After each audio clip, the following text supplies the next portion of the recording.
I'd describe my whānau as a very unique bunch of people that create te whānau Latu. Api, he just lights up the room. Everywhere he goes, his presence is felt. I describe him as a young rangatira. My children are growing up knowing who they are as Māori and Samoan children. We have a busy life, busy whānau. What I can say for me as a Māori woman seeing my child is that he is absolutely a taonga. He's precious. He's come here to teach me things.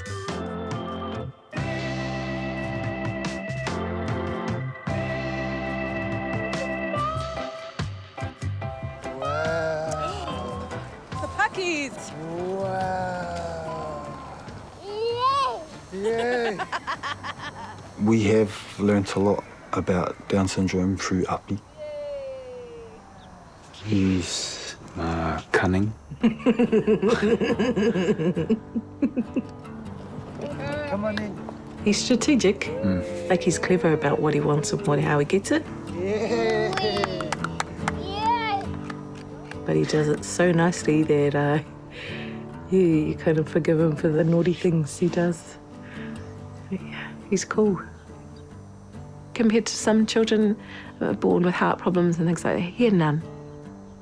And so we were kind of very blessed that he was a chubby little healthy guy. Hold on. Hold this. Potiki. You got him? You got him? Partway through his pregnancy, I thought I'd lost him as well. I was dead set he'd gone because I was bleeding heavily with him. And so Api has kind of come out with this big philosophy wrapped around him that says he can do whatever he likes and he'll be okay. My children are both Māori and Samoan. I'm Māori and Pākehā, so they're Pākehā too, and we're a blended whānau. I work at the University of Otago as a senior Hawara Māori lecturer. I'm a jack of all trades, I guess. Mum, a senior lecturer, a community person, whānau. So everything we do is based around making a difference. I don't really see much disability in our cultures.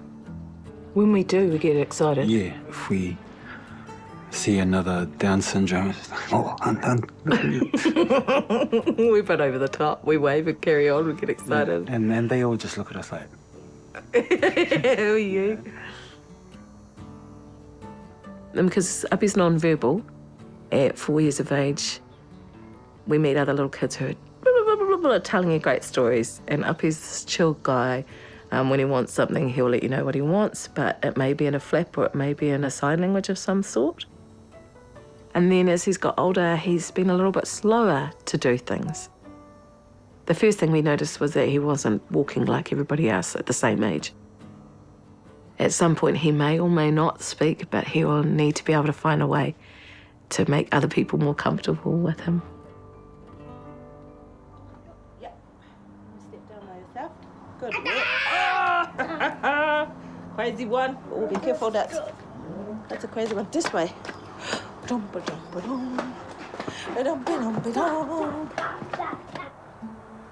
doing a lot of digging up.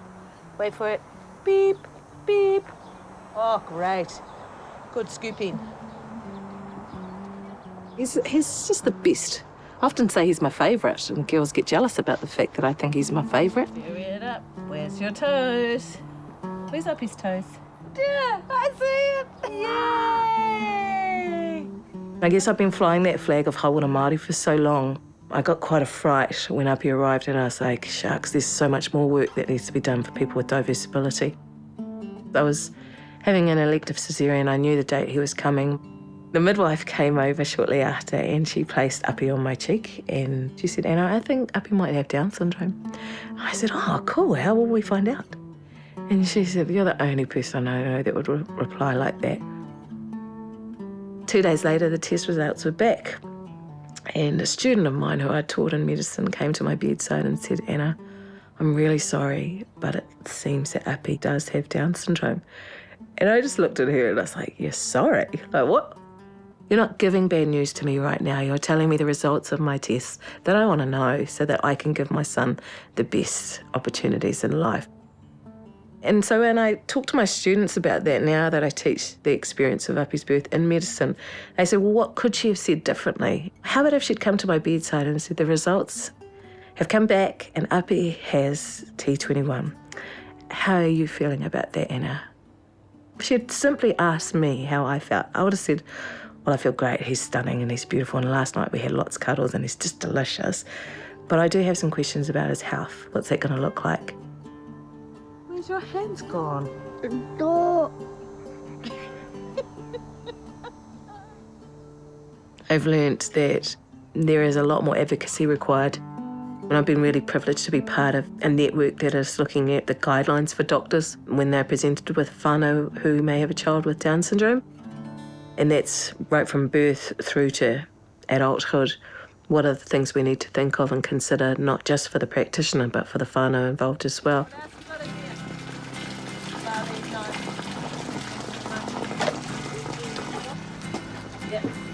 Mummy, can I do the hike?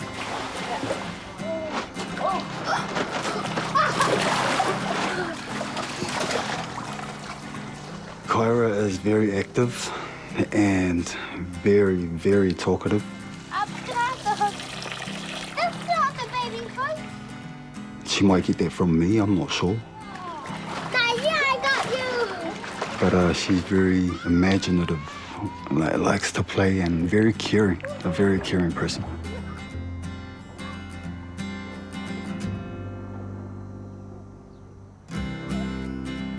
Having a little brother is good. Sometimes she go in my room and jump on the bed while Mum's not watching. Api is my little buddy.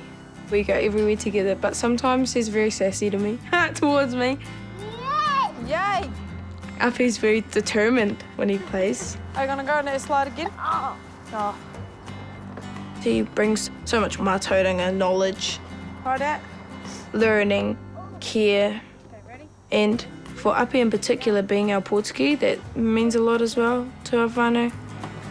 There. Oh. I imagine Api to be quite confident as he grows up, but to be really independent. You like doing stuff like this? And he might not speak when he's older, or he might. Oh, no. That's not how you do it. Aroha mutunga kore, it never ends. My aroha will always be for it. We'll be there with him. Api is very clever.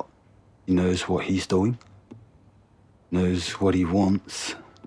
Api is very mischief. So his relationship with his dad is really tight, and I love that. I mean, they have a very strong male bond. There's a traditional wrestling within the Tukalau community that my husband likes playing with Api, and they wrestle a lot. So that's their dynamic, the boyish, manly, we are the boys of the family.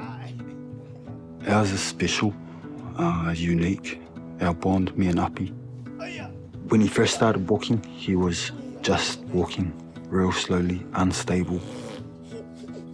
Once he started getting more confident, he was walking a little bit faster, but still unstable. Now that he's getting older, when he walks around, he's really careful. It's cool because I'm thinking, oh, yeah, now I can show him how to sprint and we're going to have races sort of thing. I really want him to grow up learning as many languages as he can. Whoa. That's an Api. That's an Api. You're a little monkey. And his relationship with Api is very loving and cuddling and giggly.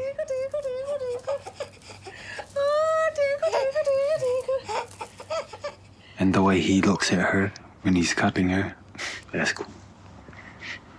It's the part where you make him cry. Oh,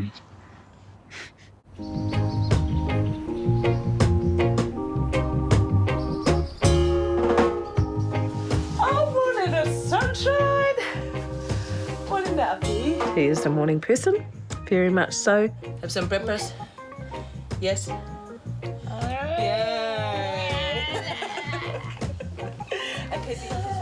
Api's quite an independent little lad in our whānau.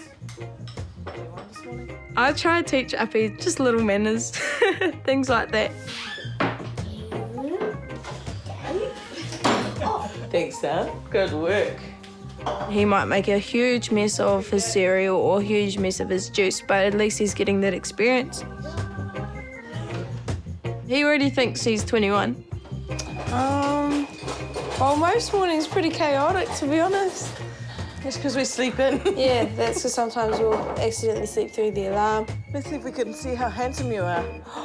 Wow, Api, you look beautiful. When it comes to mornings and getting kids ready, we work together. You got Kai's one. I guess as he's non-verbal and he's 4, there's a lot of things we have to pick up from his behaviour, his cues, and his noises that we hear. But he's frustrated this morning. You think of a little dog or a little cat? Radio. Get down. Oh, yeah. All the bots roll out. Kohanga is a beautiful, bright environment, full of waiata. At Kohanga, we have his therapist come in and meet with him there to see what's going on in his daily routine. And all the team there are constantly saying, what should we be doing with Api?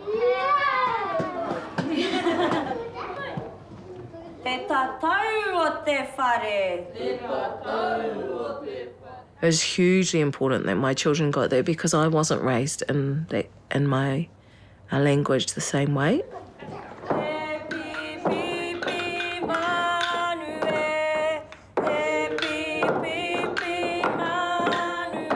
And then Api came along.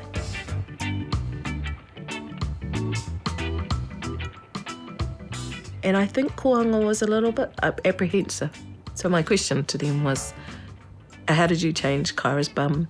How did you feed her? How did you love her? Those are the things you're going to do for Api too. And you'll see they do more than that. They love him to pieces. Api is immersed in the culture just by being in it. He loves waiata, he loves music, he loves rhythm, and he's very vocal with waiata that he knows. Api's development in the near future will be allowing him to do things in his own time. There's some pretty big decision making as he goes into kura, whether he goes to the full immersion Māori schools, the school that my daughters have gone to, or whether he goes to an environment that has other people with T21.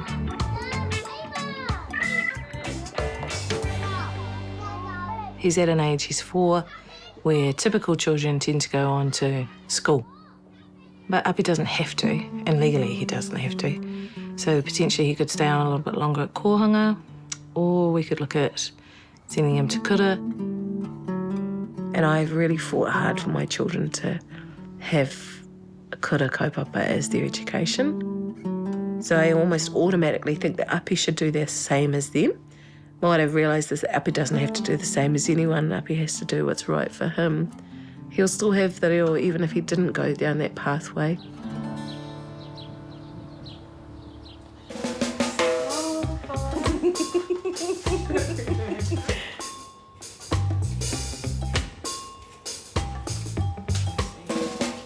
Tonight on the menu we have pork and mashed potato with a shrimp sauce.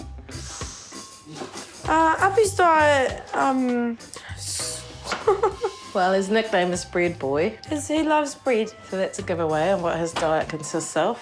He'll sometimes just grab the bread by himself and feed himself some bread, but that's probably his favourite.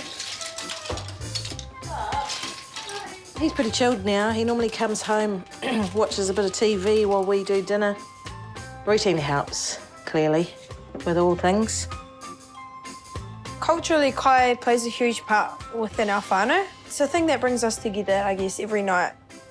We get quite exhausted after big days, but I think having kai is a chance for us to catch a breath, recharge, get ready to sleep. Happy? Hold your hands. Papatai sume ai for my tosi ai mbakule pandu. Amen. Yes. So Abi's had a few choking episodes in the past that have got us on high alert now, and so we chop his food up nice and small. We make sure he has lots of fluids while he's chewing his dinner. We all chew really loudly, yum, yum, yum, yum, you know, like look a little bit crazy, but it actually helps us to think about him eating properly and making sure that he's swallowing properly. Oh.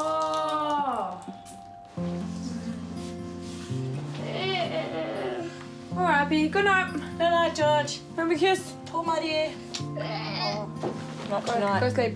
Go sleep, buddy. Ah, thank you. Manonos. Manonos. No, you're not going. Good try, buddy. Okay. Come on in.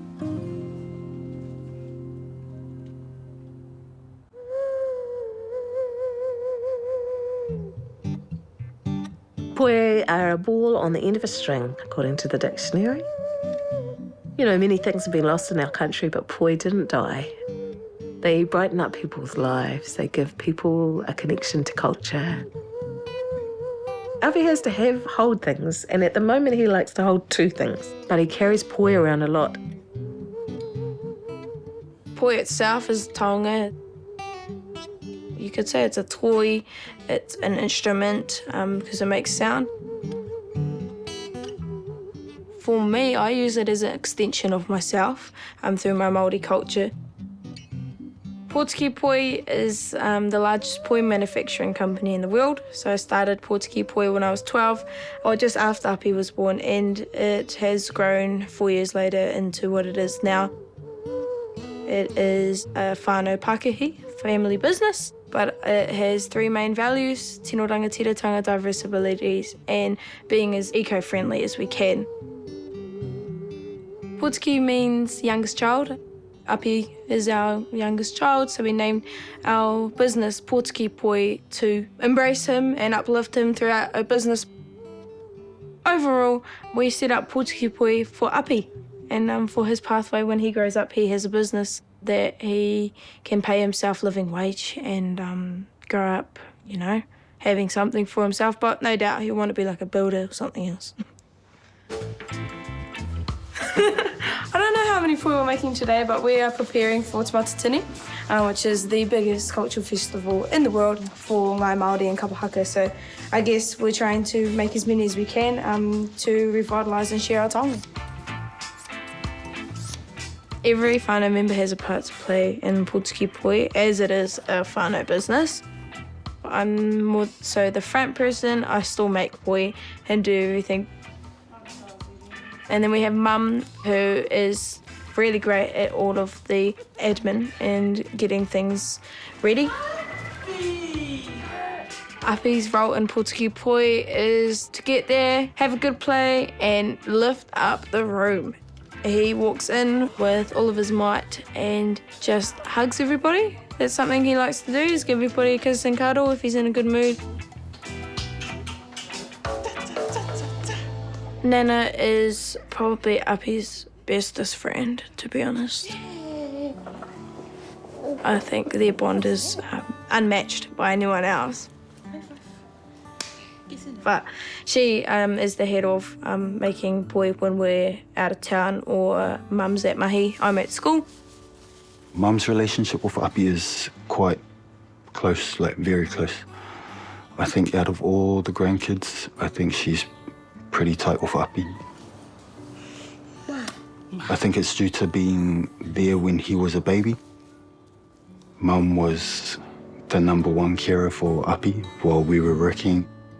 He's an intelligent boy. He's so smart. If he wants something, he knows that he's going to get it from me. Good boy.